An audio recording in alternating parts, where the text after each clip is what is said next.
Wow, this sure is a long video to explain why I'm not going to be doing a Let's Play for this game pack. Hey lovelies, I'm Tiffany. I know absolutely nobody asked for this video, just like nobody asked for The Sims 4 Star Wars straight to the game pack.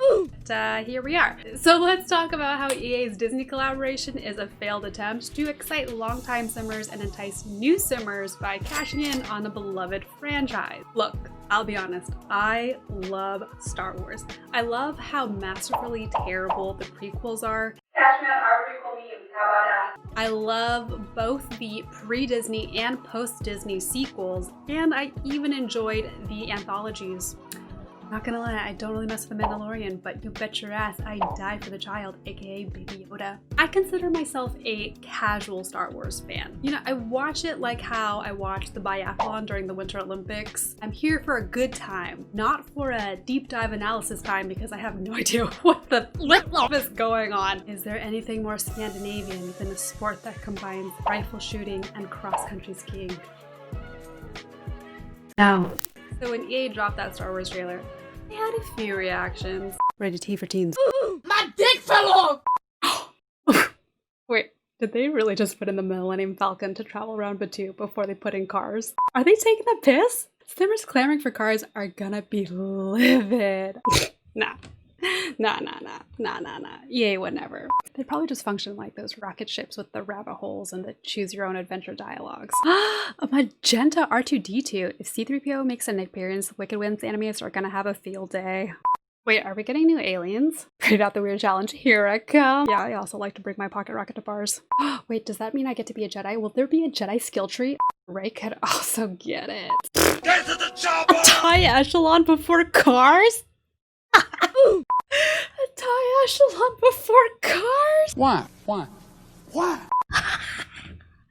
They're really taking the piss.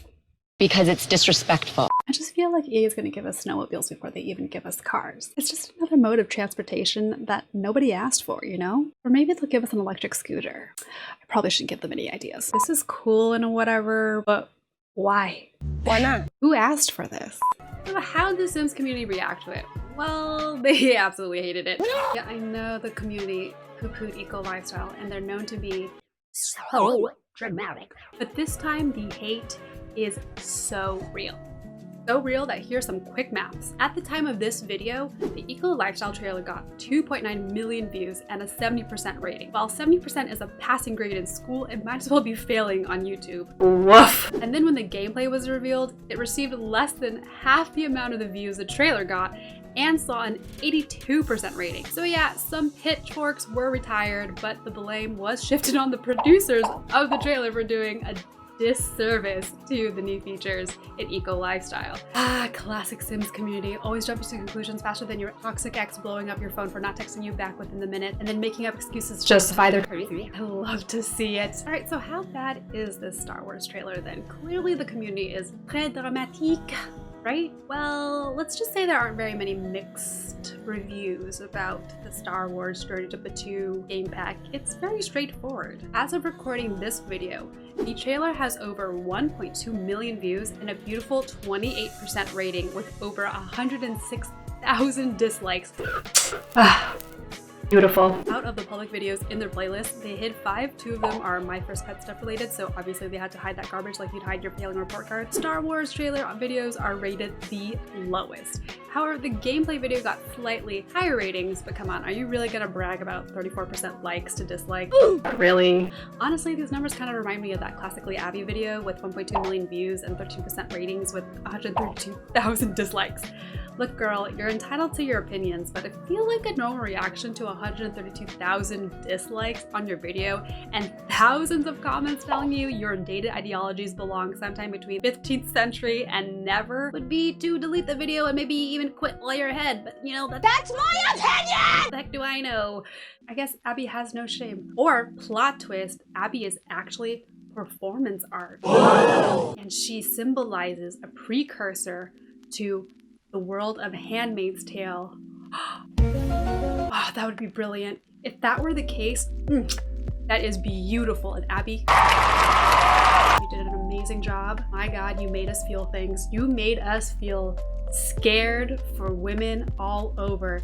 that women like you exist, but you're actually just acting. Best SNL skit I've seen in a long time, girl. Hats off to you. To be clear, I do not encourage cyberbullying. I think there should always be a space to constructively criticize something, and this is me constructively criticizing EA's new game pack. But before we discuss why this game should have stayed in a galaxy far, far away, let's talk about some of the positive aspects of it before we dig itself its own grave. Positive vibes. So they said Batuu as a vacation world, so it's separated from the rest of your Sims world, which means you can't live on it. The world is beautiful, and the new items are perfect for creating a Star Wars world outside of Batuu, because you can't actually build in Batuu. Your needs can be replenished when you visit certain rabbit holes, but the missions do require you to travel quite a bit around Batuu. You can also interact with Rey and Kylo Ren, but let's be honest, y'all horny mofos really just want to bang the two of them. Can't say I blame ya. Although I personally would give Kylo Ren a haircut. That floppy, nearly emo haircut should have stayed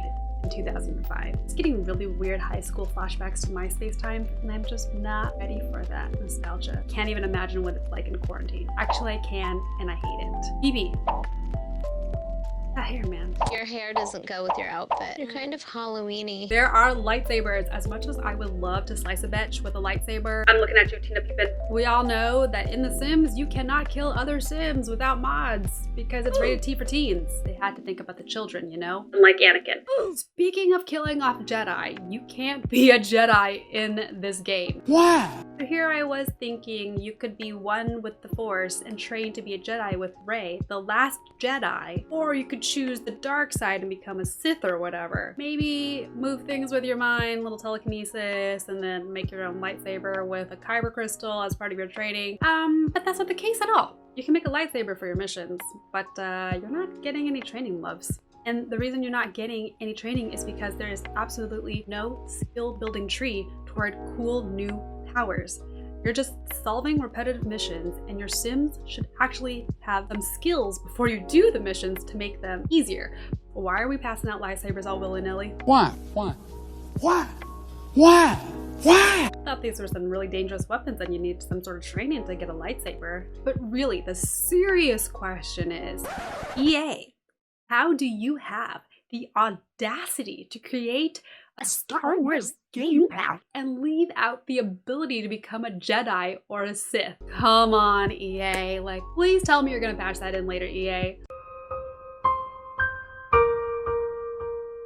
Let's also not forget that we're not going to see any fun breed out the weird challenges because there aren't any new aliens in this game. They're just cast items, and even though it looked like they were giving us new spaceships to travel as a mode of transportation, they're not, and you can't really follow them around. They just disappear because they function just like the rocket ships you can build in base game. You get some choose your own adventure dialogues, and that's about it. The main issue I have with this game pack is that it is solidly mediocre. It doesn't do enough to entice Star Wars fans to pick up playing The Sims for the first time, and it doesn't even try to appeal to existing fans who have no opinion on Star Wars. Both Delivery and Plambella said they didn't know what was going on in the game pack because you need some prior knowledge of Star Wars sequels to get going. James Turner and Carl Sims Guide said that their prior knowledge of Star Wars helped, but they also felt confused at times, in which there were more explanations of what exactly was going on. That is indicative of a really poor story development and game development. But can we be honest with ourselves here? Are we really surprised that EA would do such a disservice to Star Wars? It makes you wonder who the Disney executive was who gave the green light to the C team to create a visually stunning version of Star Wars with fun gameplay and thoughtful storytelling. Visually stunning? Yes. Fun gameplay and thoughtful storytelling.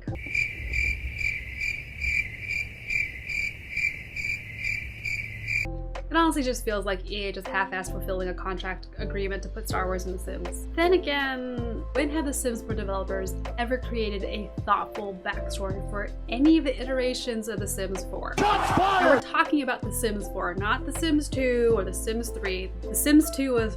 they really went to town on those cinematic sequences, which were fantastic.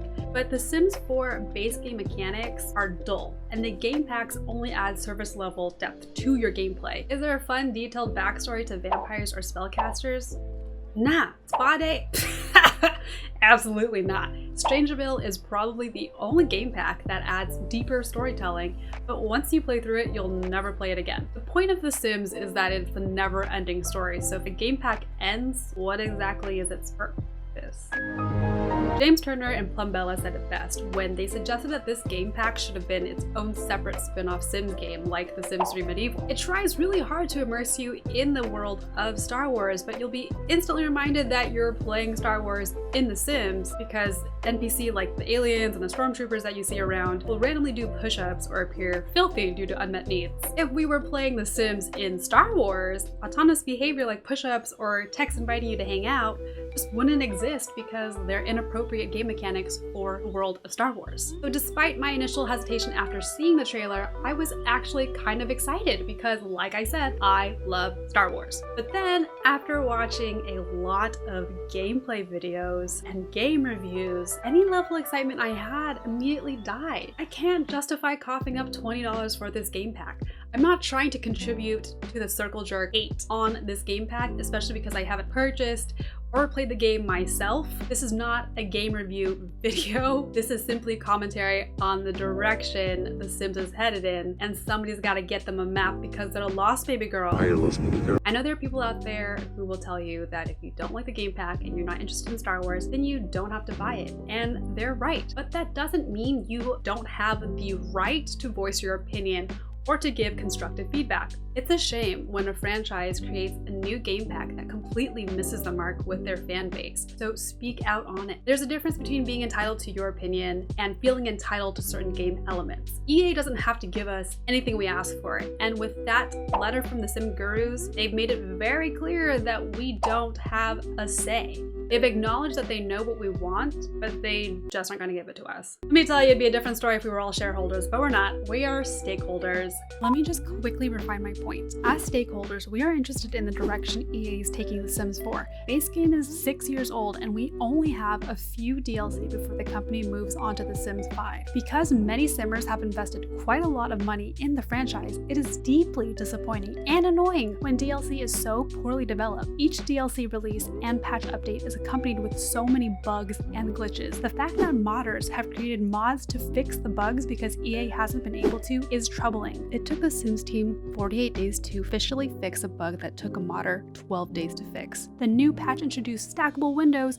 which is great, but it also broke RCC windows and doors. But don't worry, hon, if you buy Journey to Batuu, you can get an X-Wing Starfighter! So let's take a look at the DLC they've released in the last 6 years. As of September 17th, 2020, there are 9 expansion packs priced at $40, 9 game packs priced at $20, and 17 stuff packs priced at $10. That's 35 DLC and a base game priced at $40, bringing us to a grand total of $750. It's no wonder that DLC is so underwhelming and underdeveloped when the company is releasing an average of 6 new DLC annually. When they're priced the way they are, it feels like a damn scam. Unless EA takes on a completely different direction with The Sims 5, like prioritizing thoughtful, thorough storytelling, gameplay development, user experience, community feedback, and allowing their developers to actually take their time to refine the game, I don't see how the current Sims 4 model of churning out 6 DLC yearly would be sustainable. This last DLC has really upset loyal Simmers, and that letter from the developers certainly didn't help either. I'm not an economist, but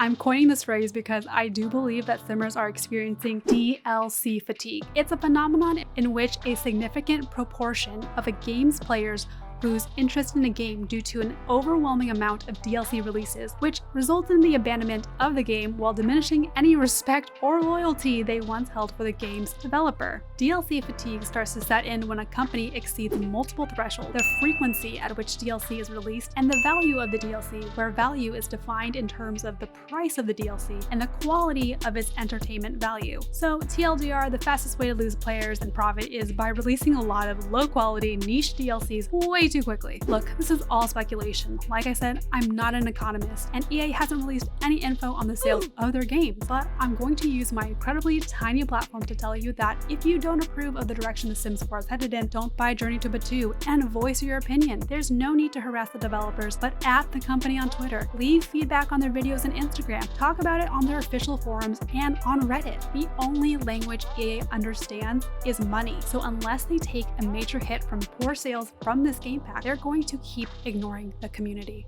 However, the disappointment the Sims community has regarding the game pack is absolutely justified. The Sims 4 already has millions of loyal fans, but this DLC wasn't made for us.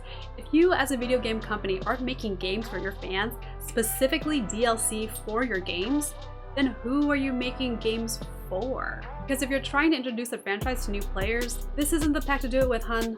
At the moment, I haven't seen enough evidence that this game pack is worth $20. To me, a game pack is worth $20 if I'll eventually spend over 20 hours playing it and absolutely loving it, which is about $1 per hour of entertainment. Not bad considering I've paid more money to sit through bad dates. You want to talk about half-assed games, let's talk about dating as a millennial in the city. Like trying to catch a Pokemon in the wild, except the only thing you're catching is feels and disappointment. Why do they never want to stay in their Pokeball? How much candy will it take? But anyway, my point is that this game pack will set you back $20 and it'll probably take you about 3 to 5 hours to run through the missions. And I really don't want to pay $20 to play a game once and then never again. So TLDR, Sims community has every right to feel salty about this game pack because it wasn't made for us. All we can really do is choose not to buy the game, voice our opinion, and move on. Our money is probably best spent on modders who make the game better because we certainly can't expect EA to patch in better gameplay. In conclusion, don't let trolls invalidate your disappointment in this game pack. It is absolutely a shame that the latest Sims DLC wasn't made for Sims fans, but don't bully people for liking it either. It's like bullying people for liking Twilight. Yeah, we all know it's bad, but don't yuck their yum, dude. Just let these kids live their lives, man. Wow, this sure is a long video to explain why I'm not going to be doing a Let's Play for this game pack. I know it seems a little bit silly that I am criticizing this game pack, even though I haven't played the game myself. That's my opinion! There are some things you just don't need to experience or have yourself to really know that you don't want it or will get any fun out of it. Honestly, we shouldn't be shaming people for having an opinion. Why not? My opinion is that I don't think the game pack is worth it. That's the real TLDR right there. Okay, thanks so much for watching my video. Special shout out to my friend Alex who has made my lovely end screen. Please subscribe to my channel if you haven't already, and I hope you check out my Let's Play Road to Bespoke because, I mean, I'm actually enjoying that one. And I hope to see you in another video. Bye! Bye, bitch!